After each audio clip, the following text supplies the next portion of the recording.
So let's throw this on here. Be sure you don't pinch these wires. That's the last thing you need to do, is destroy your sensor wire. So I'll start it off real quick. Now make sure everything's perfectly okay here. Yeah, I don't really like the way that's sitting right on the toe plate. Not good, not good.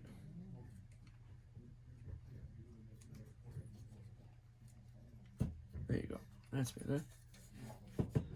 That's better, that's better. I'll show you guys here in a second how I have it.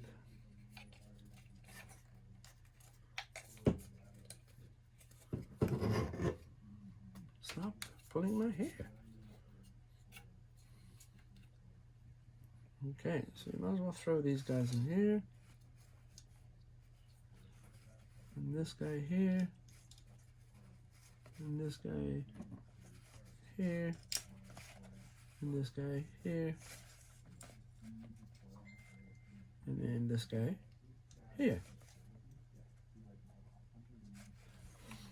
Okay. So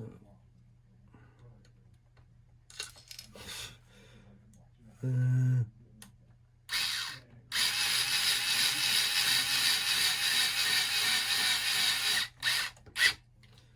one's in place.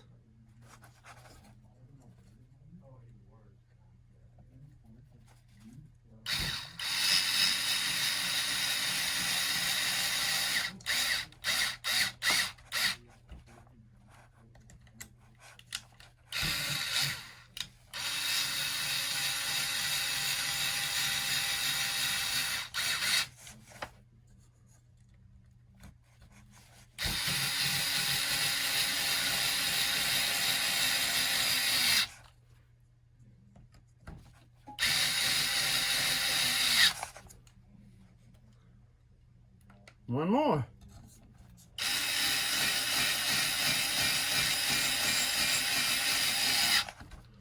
All right. Rear is on. Sensor wire is threaded in here, right? Back out this side, then back through here, and back out this side. And there we go, nice and short, hidden away, not in the way of anything, just nice and neat, the way it should be. Like, I like to hide stuff away. You don't need to look at it, it's ugly. It's in the way. Well, it's not ugly, I just don't like seeing them. And then obviously your front end, right? So, front shock tower will go on right now. So this guy here, this gets 2 button heads. 1 and 2.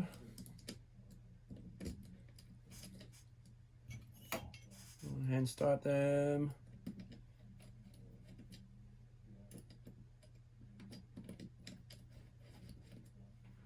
And start those guys and tighten it up.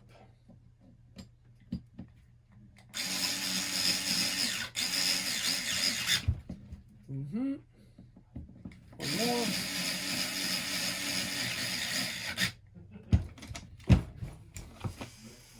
There you go. There's your front shock tower. These are the holes I was talking about where the pin would sit in here, so that your top camber arm would right in here, right? And then there will be a ball end here, and then on your bottom low control arm there will be a mounting spot for the lower side of the shock. And we're obviously going to try and make these as straight up and down as possible. Okay, so let me throw the back one on.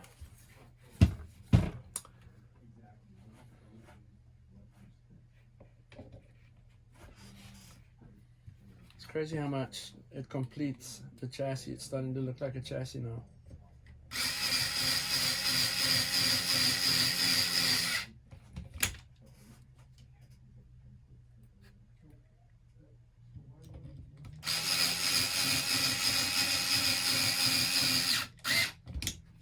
Okay, rear shock tower on, really sick. You can throw the ball ends on the rear shock tower. Come on.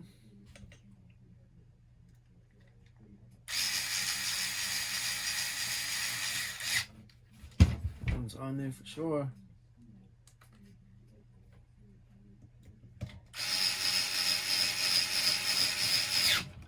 That one's on there for sure. Now we'll throw the top shock mounts on the rear shock tower.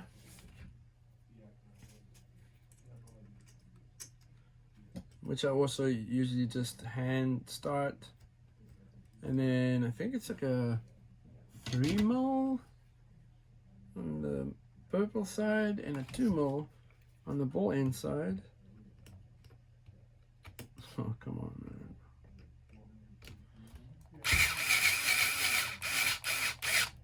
That's nice and tight. So much so that I have to take the driver out of the drill's mouth.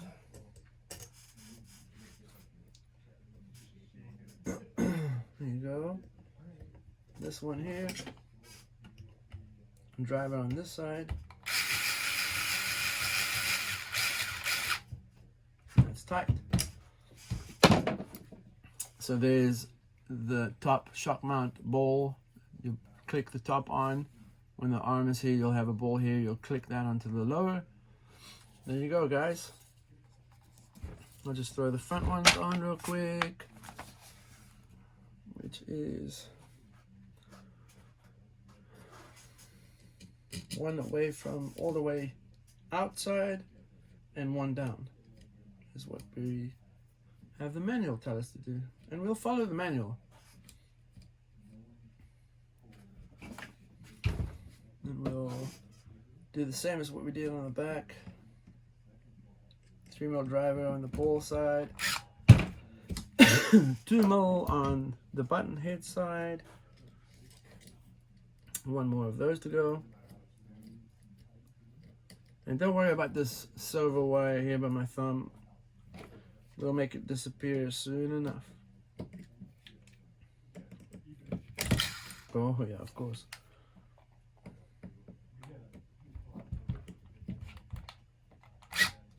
There you go. So far so good. I'm going to take a little break. And then obviously video 3 will almost finish the sucker. Hey! So, bag 7. Here we go. So I've obviously done some stuff off camera, like making the top arm lengths. The top arm length, I usually take a vernier caliper. I get the exact length it's supposed to be. The top arm length is 61.5 millimeters. So I'll do that with this and then switch it off so I don't waste my battery. And then I'll make the arm, and then you want it to be perfectly in here, right? That's what you need. There's the other one. Yeah, good enough. That's just to get it to where the factory wants it to be. Beyond that, in this bag, there is another toe plate, which this one would be the front one, right? Because we're doing the front, stab me. We're doing the front one. These are the little pins and the ball ends for the pins. You'll have the bottom arm pins and the top arm pins that'll be sliding in the top shock carrier. And then some ball ends and some set screws and bit. Then you also have your lower control arms, right? And you have this little guy here that's got a top cut that'll make it slide exactly in here, right? To adjust the length of your bottom arm, which makes the front track width wider, obviously. And you're doing camber in the bottom here. And it's got a set screw. And then these holes are obviously for your shock, right? Your suspension from the top to the bottom. That's a ball end here. Pops on, game over. So, now that I've skipped quite a bit, let me move some of my junk out of the way. Yeah, I'll open these bags. This weekend I had yesterday, I should rather say, I had one of the best crawling sessions of my life. I had an absolute blast hanging out with really good people, crawling out here on Vancouver Island. There's so many spots and so many, like you find a spot and then you find so many routes to go up, because it's all hiking trails and stuff like that. So it's perfect, right? You can just pick a route and have at her. Yeah, I took the SX3 with me, or the SX10-3. That's the rig I was using on a set of high racks, and man, it performed ridiculous. Like, I like to go really slow. I'm not really, you know, if I want to bash, then I'll take the horse to go bash. But if I'm just cruising, it'll be, you know, between a TRX4 and the SX3, you can't go wrong. Both of them are ridiculously good, but on the end of the day, it is tires that makes your truck sit to the ground, not the amount of weights and mods and. You don't need all that stuff. A good set of tires, you know, and okay suspension. There's no weight added to my rig, nothing like that. And my rig can go where all the other dudes are going with their super heavy trucks. And yeah, I was running it's just I guess it's a Horizon or Spectrum battery, which is the smart technology 3-cell smart battery that shows you the voltage on your radio. So you'll see where your battery's running out or that kind of thing, you know. It just helps you. But I took a Traxxas battery with me too, which is also a 3-cell. And man, I went all the way to the top, almost all the way to the top of this hill, and then I switched out batteries. But it's about the 3-hour, I think it's like a 3-hour crawl. So it was, man, it was a blast. The view from up there was unbelievable. Anyway, enough of that. We're here building this beautiful SX3 Purple Edition made by Yokomo. I wish Yokomo would make a crawler, but they don't. They're racing and drifting. So, this little top control arm will sit in here. If you guys can see that, it sits in here and it has a spacer on either side. Now, the normal YD-2 EG, I usually space this arm forward, right? But on this, you don't have to, because you have a slide rack, right? Between the slide rack and the top and lower arm, factory position is perfect. It's unreal how good it works. And I was very skeptical when I first put it together, you know, my own personal one. I was like, oh gosh, I'm gonna have to undo a whole bunch of stuff here and move a whole bunch of stuff because this doesn't look right. But funny enough, it works. It works like a dream. So we go in the factory location, which is up there. So that pin goes in there. One of these little baby washer spacer guys. I don't know if you guys can see that, but yeah, one of these will go in there. I wonder if I should be using this light. Yeah, I'll throw it on just because. There's the spacer right here, right? That one will go in there. Sorry, I have to move this closer so I can see what I'm doing. Anyway, and then you push the pin just so that that guy will sit on there. You'll throw this next, right? And you push the pin all the way through so that you can slide the next spacer in there. It's pretty tricky. The last spacer is a pain in the butt, but you know, if you're hyper patient and take your time and try it a million times, you'll get it. Anyway, so I usually take a sharp nose pair of pliers and I slide it in place, and then I push the pin, and there, I got it. I got it.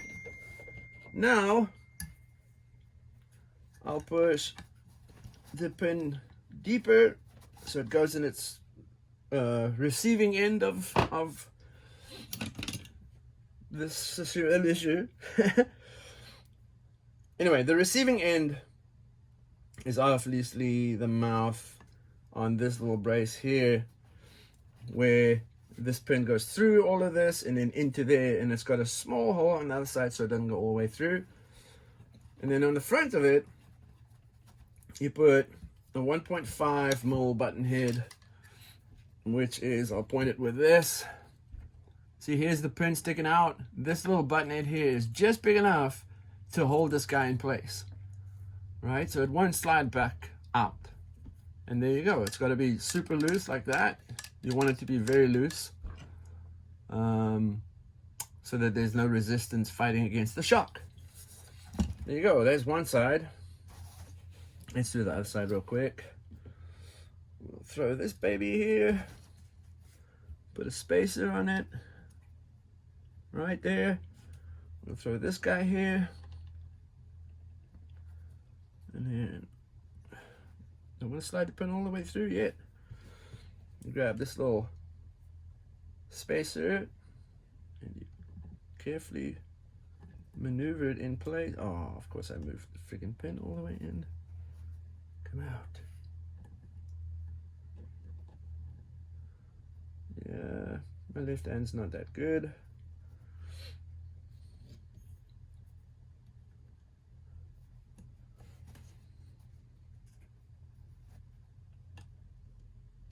There she goes. Boom.